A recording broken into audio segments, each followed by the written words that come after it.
Welcome to Rupert Pinchy Show.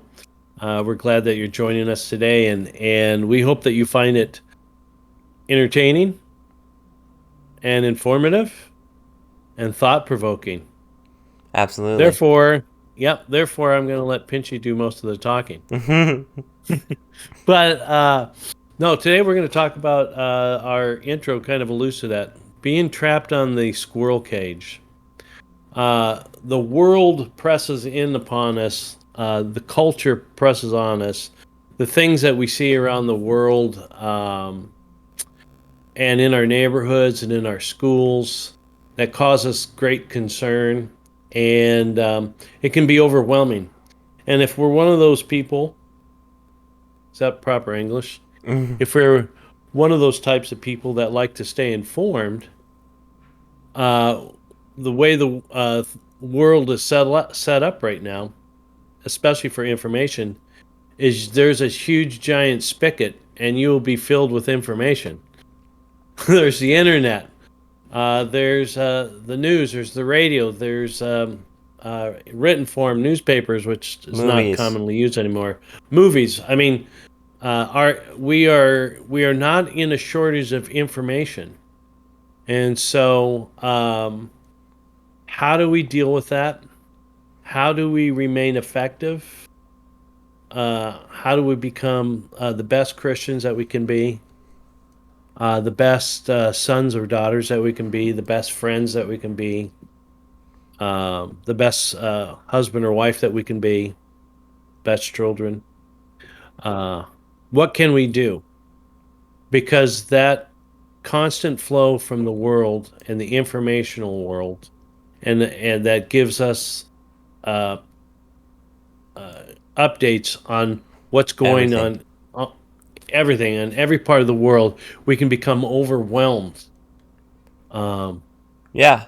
yeah, right. Yeah, well, that's kind of one of the thing about the information age which we are in is we hear this, we hear that, and we can take that with a grain of salt, or we can what would it be? We can follow along with it, and with that, we have so much information. It can be such a blessing, but it can be such a curse as well, because there are many things that we know that we would never hear of. But because we have the internet and because we have all this, we hear about it all the time. So there are many people that are just the news is really, it's hard to parse out everything and to think through everything. So we jump on this bandwagon, we jump on that bandwagon, we don't necessarily understand what's going on. Mm-hmm. So it seems like um, there are three basic responses that we could have to all this information. We could avoid it and live our life. Which many people do. Yeah. The second one, we could be consumed by it by scrupulously being constantly plugged in. Or three, we can prudently and temperately stay informed. And those are really the three main options that you have: avoid, be feverishly plugged in, um, and consumed by the information, or prudently um, process the information and maintain control over it. Two vices Uh, and one virtue. yeah, there's two. So yeah, prudence. Or number one would be basically cowardice. Yep. Number two would be what? Courage. Rashness. Rashness. Oh Number yeah, two yeah. would be rashness, and number three would be prudence, and like you said, courage. Yep. Um, there's a saying that you and I talk about that um, the life is like an ocean with great giant waves, and we are not to drown in the ocean, but we're to ride the Yep. waves. Ride the And wave, so, man. yeah, ride the wave, man. I'm riding a wave. So what we want to talk about today is, first of all, do we think it's important to be informed? Absolutely. So what do you think we should be informed about? Well, we shouldn't be informed about. We should be Oh, that's a informed. leading. That's What? a leading question. That's a leading question. Let me. I was directing you a Simple. certain way and unfairly. What do you think is the first thing To of know. information that? Yeah. Well, that would be the foundation, which is our faith. What do we believe? And many people don't know what they believe. They don't know what they'll be. They don't know what to do in their lives. And there's just so much misdirection, misunderstanding of what that is.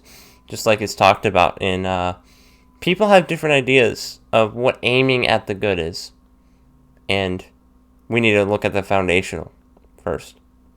Hmm. So We the need to aim true. yeah. Whoa, where did I see that before? It's on our website. Yeah. So anyway, yeah. So the first thing is It's to know our foundation. faith. Yep. Yeah, to know our faith. Understanding is necessary to know your faith. Just like being in a relationship as friends, you can't really be a close friend to somebody that you don't have knowledge about. Mm-hmm. And so now, in God and in our walk with Christ, um, there are those people, and we're not that maybe don't have much knowledge, but they have a lot of goodness and humility and patience and Virtue. no, yeah, virtue. Knowledge is a wonderful thing, and understanding is a wonderful and needful thing. Yes. But humility is greater than those. Absolutely. And in order to have those requires humility. And sometimes humility comes before understanding. Right. And sometimes understanding comes before humility because we don't maybe know that we naturally perhaps don't know that we should be humble. Right. But knowledge will bring uh, that message clear to Yep. us. And it may be not knowledge that we want to know. It might be our teacher sending us to the principal because we're being very disruptive. And all of a sudden we realize that it doesn't matter what we say or think. That's not the most important thing. It's that we, uh, are humble. So anyway, or maybe our So you're our saying, brothers and sisters humble well, us. so you're saying Our that part of our that is, environment will humble us. so part of that is realizing that we can be wrong. That's what humility is to some degree, right? For yes and no. Yeah. There's kind of a Life is always a balance. paradox. Life is always a paradox. Humility is probably not so much that it's possible that we don't know the truth. Right.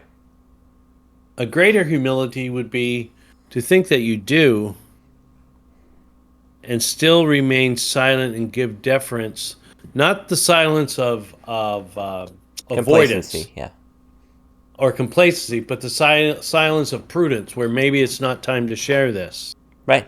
and that give the other person an opportunity to share their opinion. Sometimes humility is not so much recognizing that we can be wrong. It's like power. It's a balance. It's like, yeah, it's like power. Jesus had ultimate power, and yet he didn't use it.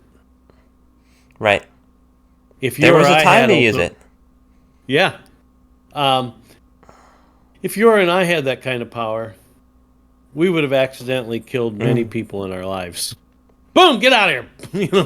That's But because we're not careful many times. yeah, we're not prudent. We're not humble. We're not meek. We're not gentle.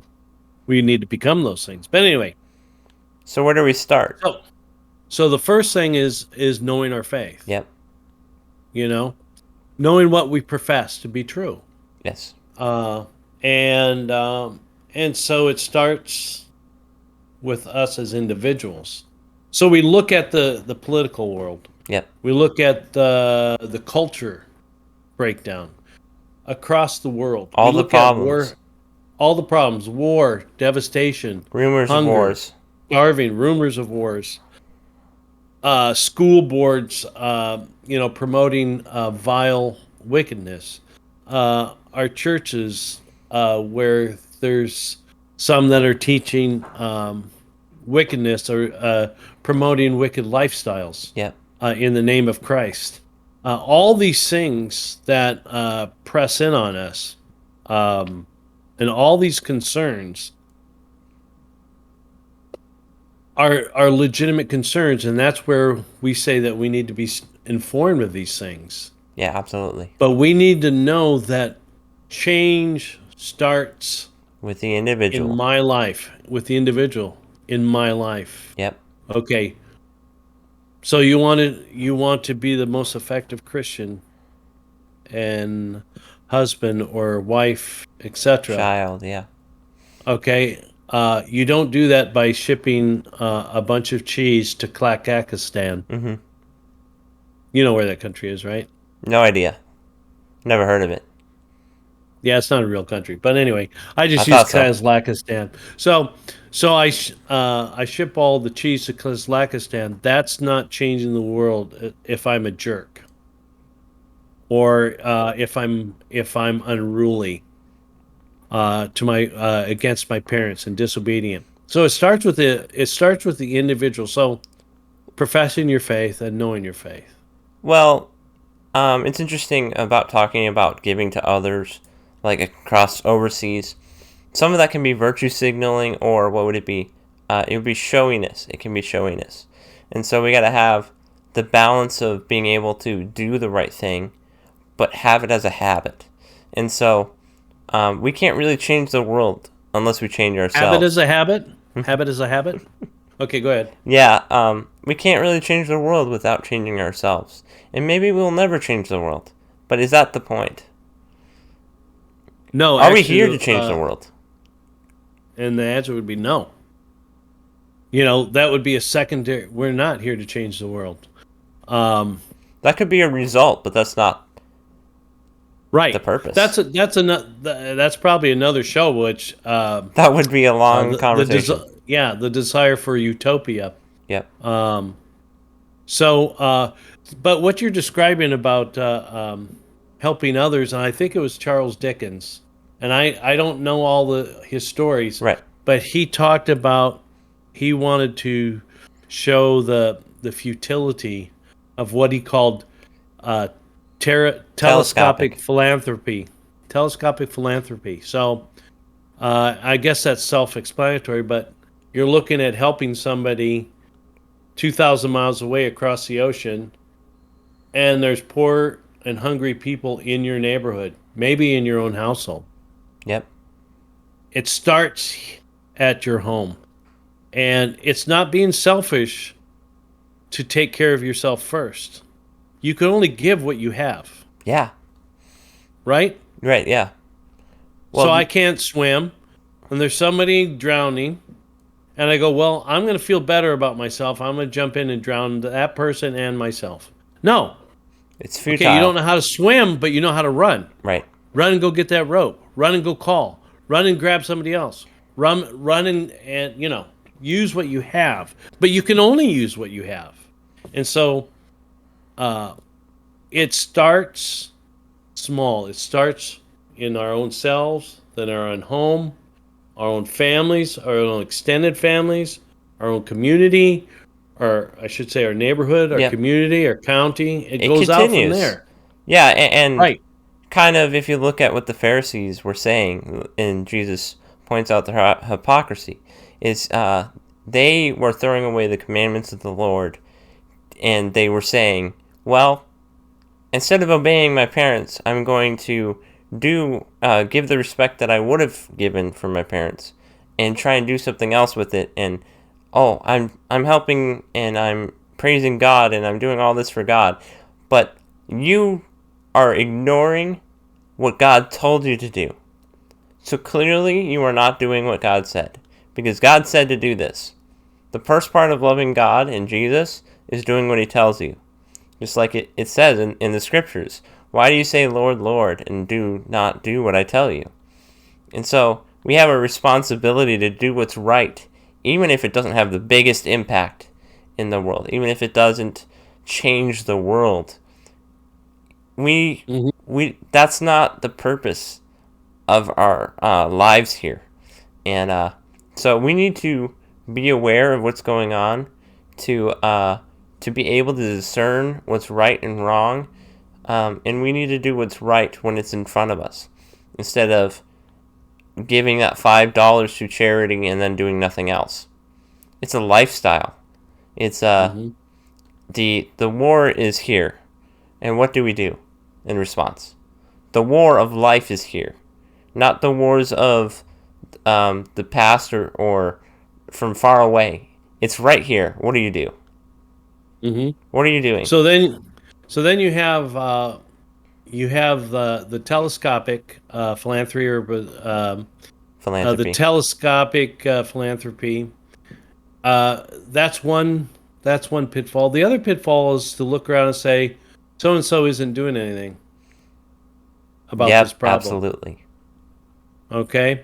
Oh, that person isn't. Well, um, there's always a saying that you've heard that true people that are leaders or are slash True leaders. doers are those who say, lead, follow, or get the hell out of the way. You know, and that type of person does not have time to figure out who is or who isn't doing what they should be doing. They're more concerned about what they should be doing. Yeah, Okay. And so it starts, like we said, with yourself, then your family, then your extended family, your neighborhood, etc. And out from there, it starts in the center. And so, and in order to do that, it takes faith. yep, Uh, because you see what's going on in Kazakhstan. And so you want to help Kazakhstan. And maybe you can, that's a different yeah, subject right. to Yeah, some degree. But if you're not standing up and helping where you're at, what you're doing over there really doesn't mean anything. Um, it doesn't. It has no right. lasting fruit. Yeah, So coming back to when Jesus was telling the Pharisees um, they took money that was owed to their parents, yeah, and they gave it. They would say to the church or to the synagogue, or yeah, But in reality, Jesus knew their hearts. They weren't giving out of love for the church or the synagogue. They were buying favor. yeah, Oh, oh, look at so and so gave us $10,000. He's such a wonderful man. He's helping us build our synagogue. He did it for the compliment. yeah, And yet, that wasn't money that should have gone to, perhaps shouldn't have gone to the church or to the synagogue. It maybe should have gone to his family. right. Maybe should have gone to his brother who was in need, or his sister, or son or daughter or parent. Um, The people that so depend anyway, on them. yeah. So so it's so coming back to it starts With the individual. with the individual, and the scripture says, "Put on the whole armor of God." Okay, that doesn't, you know, Z. Tell me what I call you, Z. I call you Z. Pinchy, whatever. Pinchy. Pinchy. Um, when it says put on the whole armor of God, does it say that takes like 5 minutes? Nope. Nope. How long does that take? Your entire life. Exactly. Exactly. It's something you have to work on all the time. And and it doesn't happen overnight, and it's a little here, a little there. But you put on the armor of God. So you start taking care of yourself, you start informing yourself. A lot of Christians don't believe they need to really go to church because they think church is everywhere. They think the church is just some spiritual thing that's out there, and it's just like me and my Bible, Yeah. and I'm just going to be humming in a closet. It's like, no, you need other people. Church is an assembly. Ecclesia, assembly. Well, it starts with And the individual, but it's not solely the individual because we well, the are. individual has responsibilities. Yeah, absolutely. And Hmm. we need to be. We are community people. We are the social animal, as Dave Berlinski says. I'm pretty sure he's the one that says that all the time. Um, Hmm. and so we need to have a certain balance where it's we're not here for ourselves, but we still have things that we got to do, and Hmm. we got to do it together at some point Hmm. because we're not single islands. We're not islands. Islands unto ourselves. Yeah. Yep. Well, so Jesus said that we are individually members of the body of Christ, and An so eye here, an uh, ear there, one yeah, part. Yeah. but still of the one body. Yep. So even though the first starting point is ourselves, um, we have a purpose to assist others Yeah. in a interdependent way. Just like like you mentioned, that the hand doesn't say the foot, "I have no need of thee," Yeah. or the foot doesn't say to the hand, "I have no need of thee," or the head to the feet, or the eye to the ear. No, they all work together. They're individually members Linked. of it. Yeah. Yeah. That's the difference. One of the main differences in communism, and a lot of people want to say that Christianity is Yep. socialistic or communistic. It's like it's And they give nothing the of the one kind, example. And they give the and they one give the example. one, yeah, and it's nothing of the kind because it says that we are individually members of a body, Yeah. individually members of a body. One body, many We have members. Exactly. We have our individuality. And God knows us each and every one of us individually.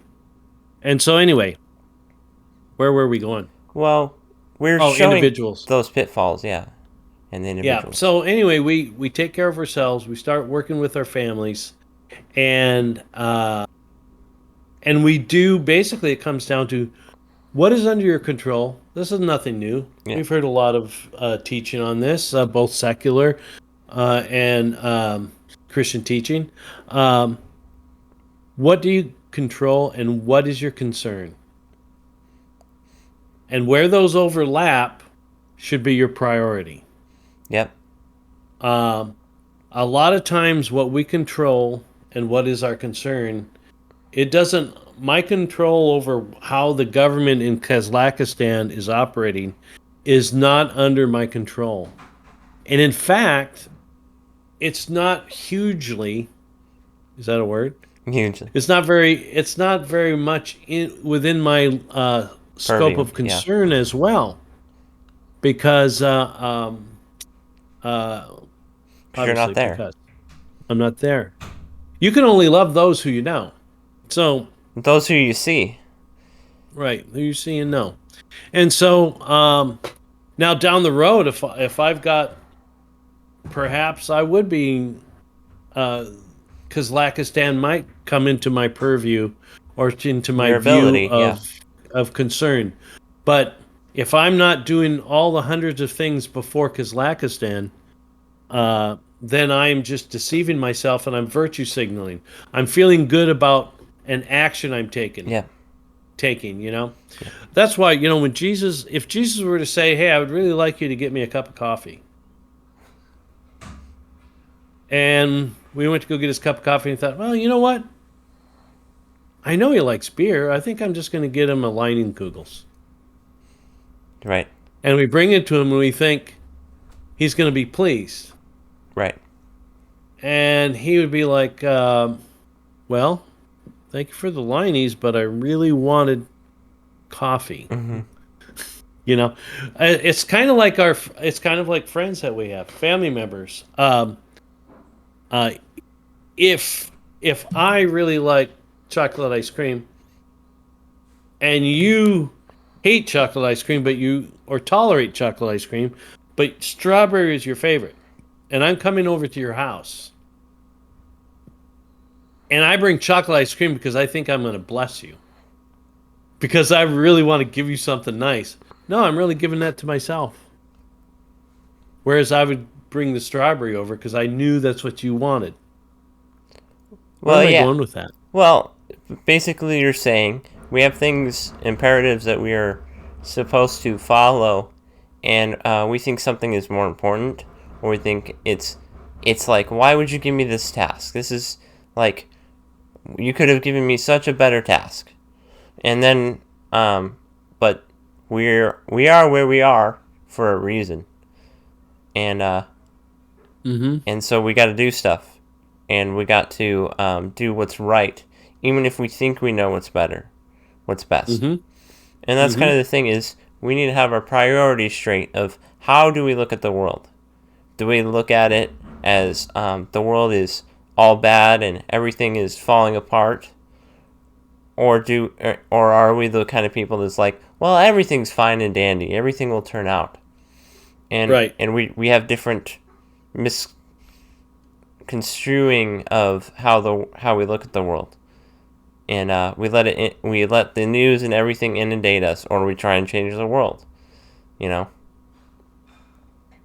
Well, and a lot of times, a person, especially Christians, can get a savior complex.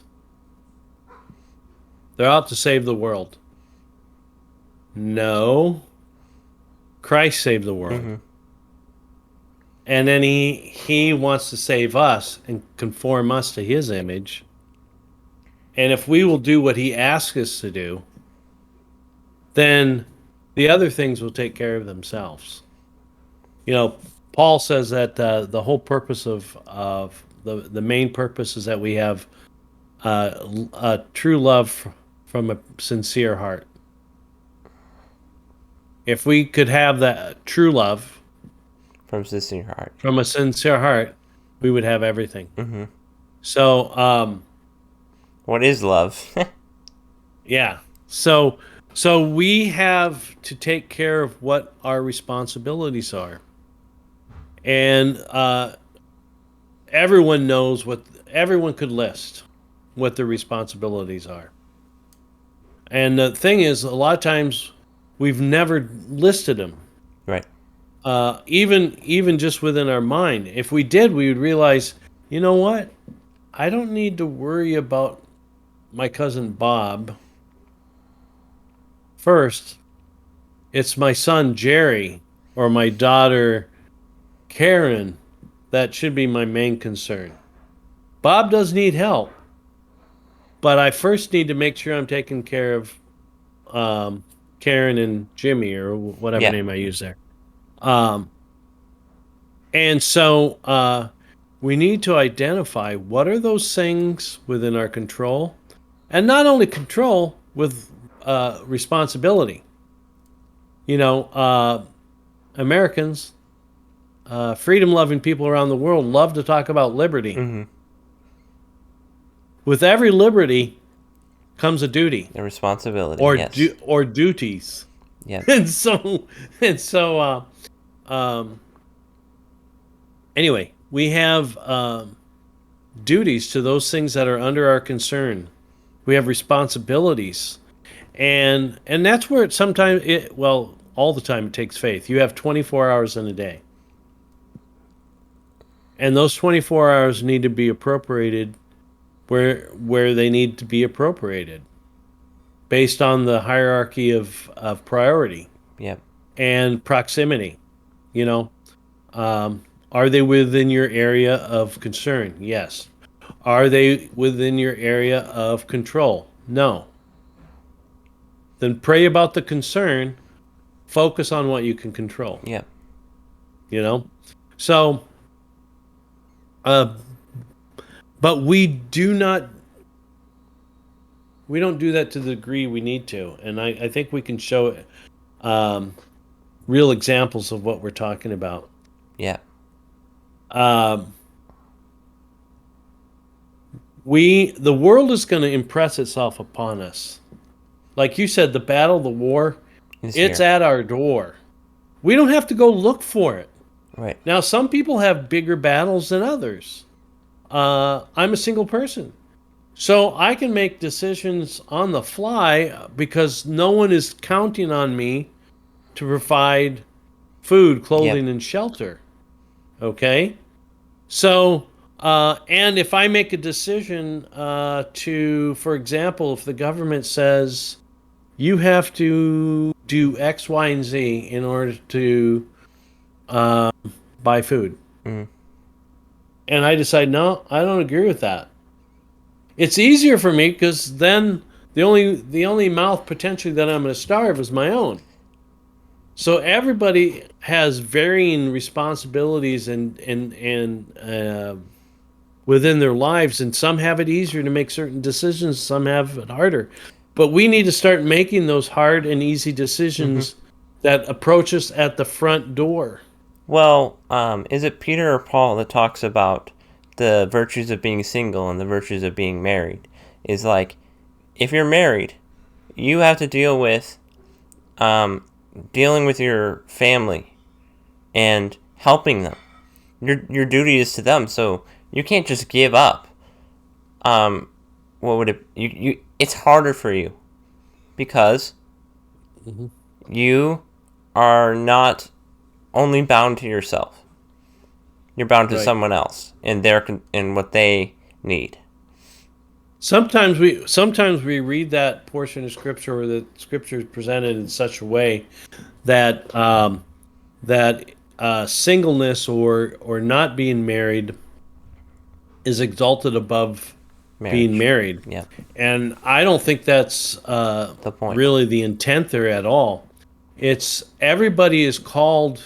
Uh, Paul also goes, remain in the state to which you were called. If you're married, remain married. If you're unmarried, remain unmarried and focus on God. And even that wasn't a command from the Lord. But what I want to talk about there, or what I want to emphasize there is that God gives us a free will and choice. And if we choose to be married, that's a wonderful choice.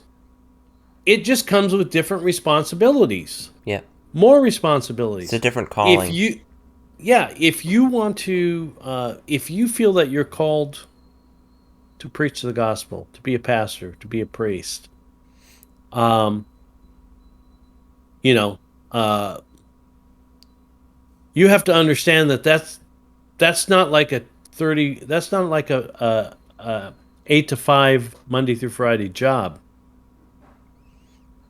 Just like, and that's where it's exactly the same as a parent.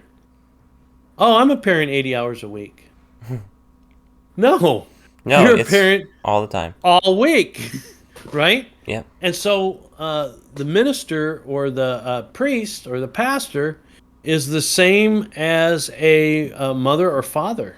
They are committed full time. Yep.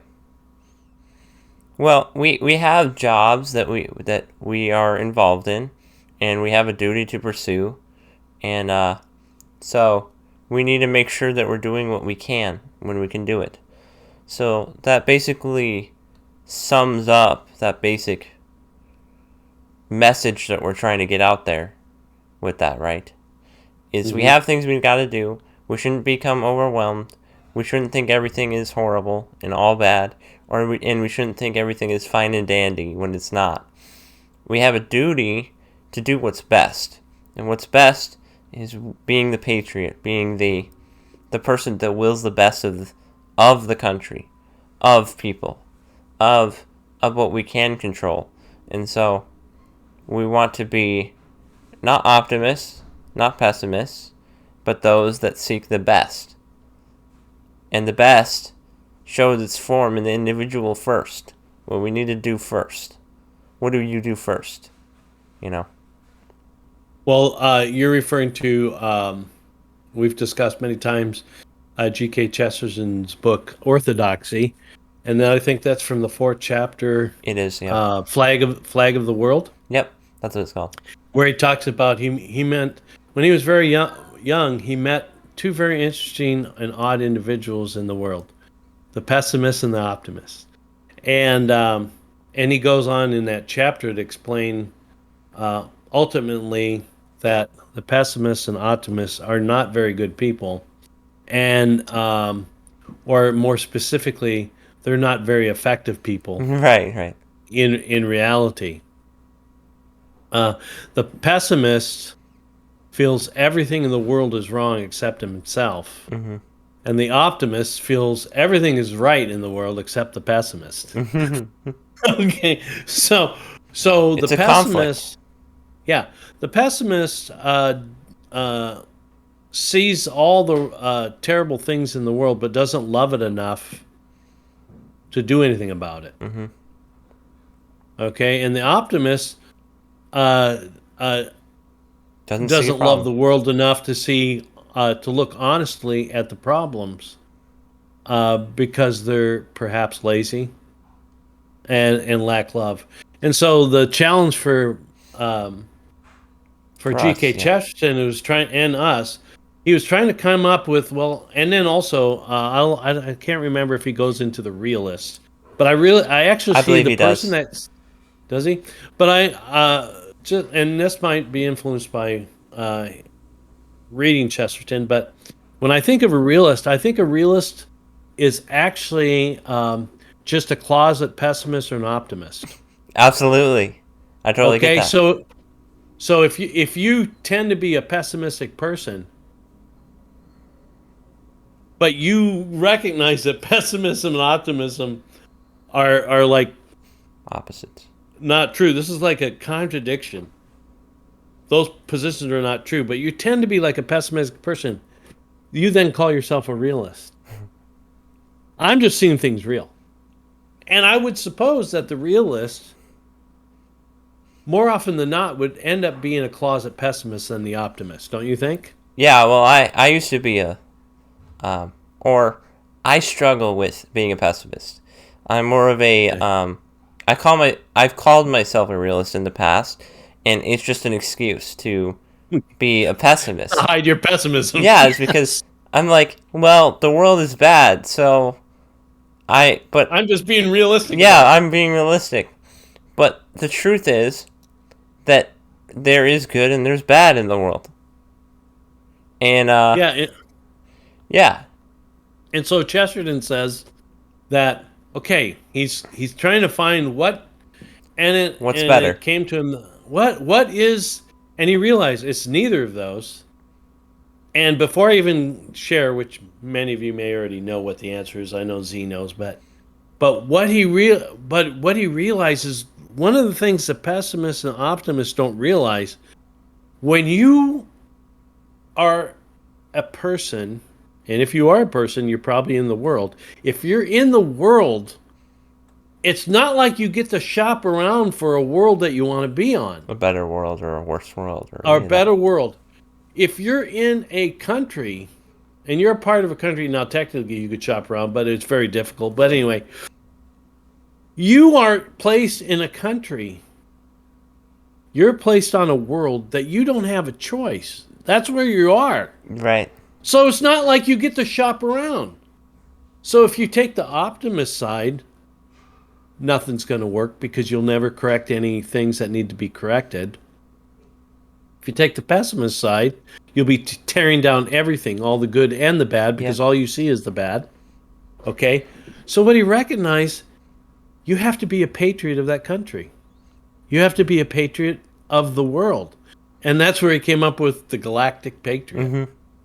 And so Pinchy and I both have kind of like really taken that to heart, that we are uh, galactic patriots. That, you know what, we know what the Bible says about the end. We know how wickedness will become more wicked, and we know that the breath of the Lord, just the appearance of his coming, is going to slay the wicked and bring in his kingdom. But we also know that he put us on this world to be galactic Yeah. patriots, to fight for truth. Will the And, best of will the best of the world for the world, but being able to say that we're flawed. right. Just like Well, and that's it's like love, yeah, willing the good of another.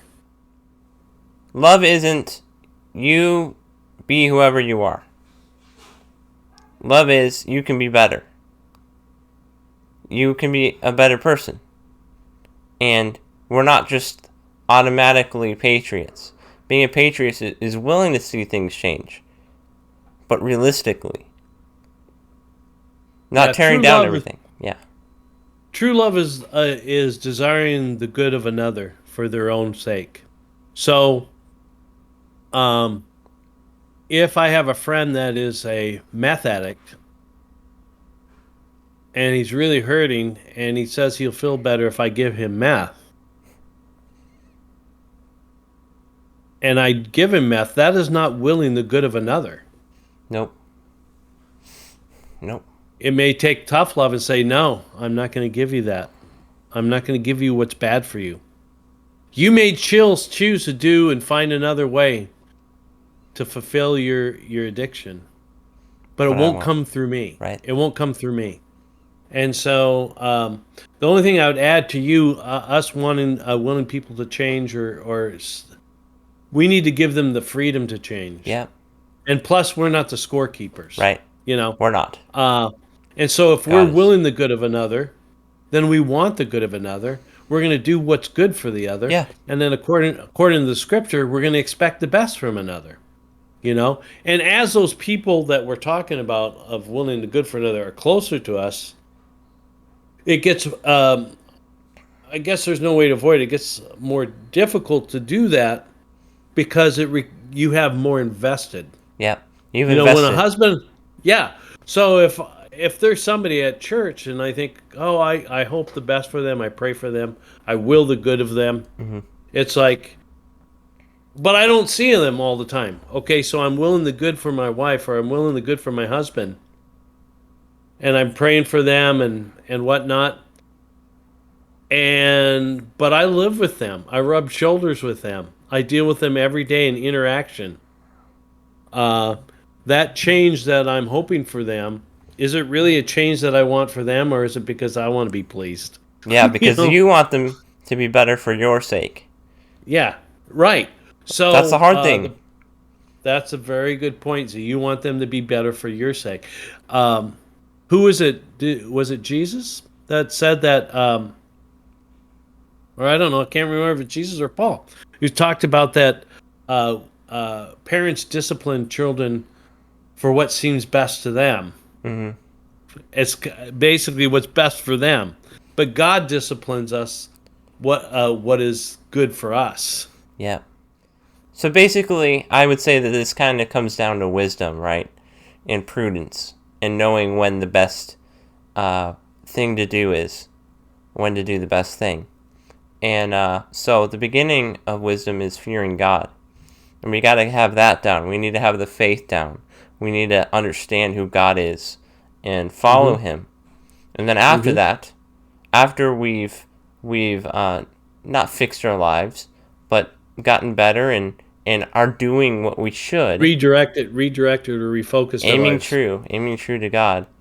Because Then, we're what's strange to me is that we are flying the plane while we're being taught how to fly a plane. right, we're still learning. Yeah, we're still Yeah, learning. but we're flying the plane. It's not like this is practice. Right. Okay, anyway, go ahead. Right, this is life. This is life that we got to deal with. And This is so real. Mhm. yeah, this is real life. We can't change the world that we live in. We can't change where we are right now. That's not why we're here. We're here because we have a calling. That is, we need to call others to Christ, and we need to live out our calling. We need to live out our calling. And so we need to deal with our house first before we can deal with the world as in general and help other people. So in the end, we need a balance between understanding and also staying away from all the evil that exists. Would you say that's pretty much how you would sum it up? Mm-hmm. There's a couple things I'd add and get more specific. So we take care of ourselves, like you said, fear of the Lord. But we have to understand that there are actions that we have to take. Yeah. And I say have to take. There are actions that are going to present themselves to us every day. So you and I talked before, not on air here, but about voting Yeah, voting. is so important. And someone will say it doesn't do anything. Maybe, maybe not. But it's one of those boxes that you have to check, that you have to do. Okay? It's one of those things It's you your have to duty. do.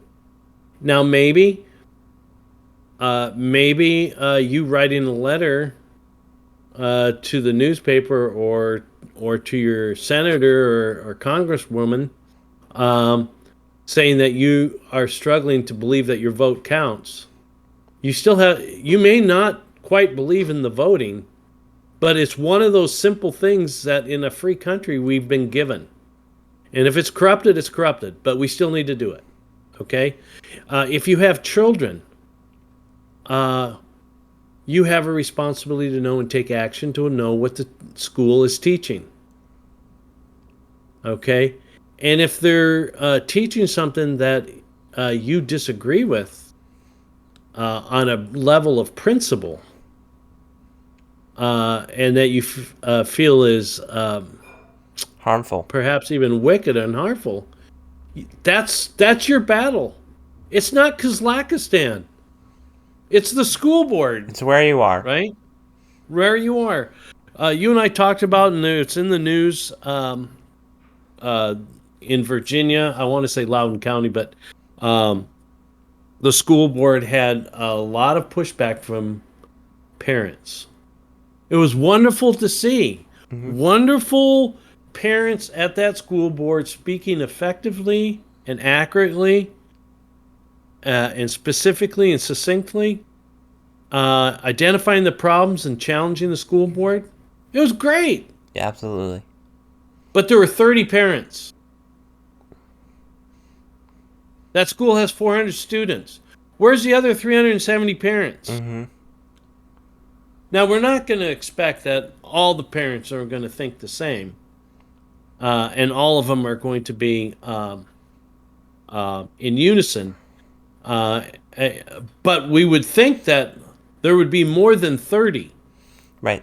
that would be against, for example, CRT indoctrination or LGBTQ indoctrination.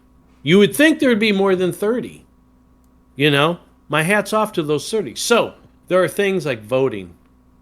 If you have children, taking care of their and being responsible for their education. We mentioned going to church. I'm a Christian. I can just stay home and sit in my closet and pray and hum and read my Bible. It's like, no, you need a church. You need people. Yep. People exist whether or not you like it. Yeah, yeah, exactly. So, so you don't have children, and so you don't have to go to school board, but you totally refuse to acknowledge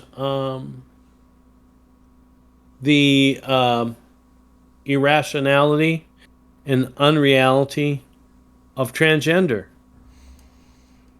Yep. You know, you don't have to go try to find a transgender person to disagree with them. And in fact, generally, they're not the worst of the problem. It's the promoters that are Yep. promoting it. But those are just victims and in delusion, or caught in the euphoria of a popular movement, without realizing that they're denying reality. But you don't have to go and search them out. Uh, the war is going to present itself to your doorstep, Yep. and that is the war that God will hold us accountable for. What did you do with what you had? What did you do with what you had? What did you do with what you were faced with? Well, I think a I'm not. Go ahead. oh, sorry. I think a good example is, honestly, we're me and you, we're not the best people in the world. We don't do everything right, but we made a decision that we are going to start a podcast. And that's where we are. Is we're doing what we can with what we have. What we can do with what we have. Exactly. Hey, thank you for Tuning in. taking the time to hang out, and please hit the subscribe button and watch for our videos in the future. And please leave a comment if there's anything positive or negative, or things that you would like us to talk more about, or if you want us to be quiet. We'll read that, but we probably won't be quiet, will we? Nope. No, but all your comments are appreciated. Yep. And we wish you the best. May Godspeed be yours. May your sails be full. And May your always sea be calm. and always aim true. Always aim true. Yep. All right, Pinchy. See you later. Good. Yep. Good? Bye-bye. Yeah, that would be better. Welcome to Rupert and Pinchy, another great episode. Actually, it's our first episode. Okay, so welcome to Rupert and Pinchy, another episode of Rupert and Pinchy. This is, in fact, our first episode. Okay. Anyway, welcome to another episode of Rupert and Pinchy. No, actually, this is our initial episode of Rupert and Pinchy. Are you sure you don't want me to start? Say hi, Pinchy. Hi. Are you a goat? And I found a plumber that said he would want to sponsor us. So plumbers are sponsoring us today. Take the plunge, give them a call, help them solve all your problems. That's what I'm going with. Is that good? Sure. Okay, I don't even know who you are, actually. Have you written any books? Probably, but none of them are published yet. What do you mean probably? How do you define a book? I have enough writings that could fit in a book. Okay, I'm going to take that as a no. Well, according to the doctor, my favorite color is red, but I really like blue. I don't know, my talent search assistant found you on the internet randomly. We've had 3 minutes of nothing. That's okay. 3 minutes of nothing is better than something. I'm only 325, so in fact, you are older than me and aging much better than me. First of all, before I even get into life in general, because I haven't taken any magic mushrooms lately,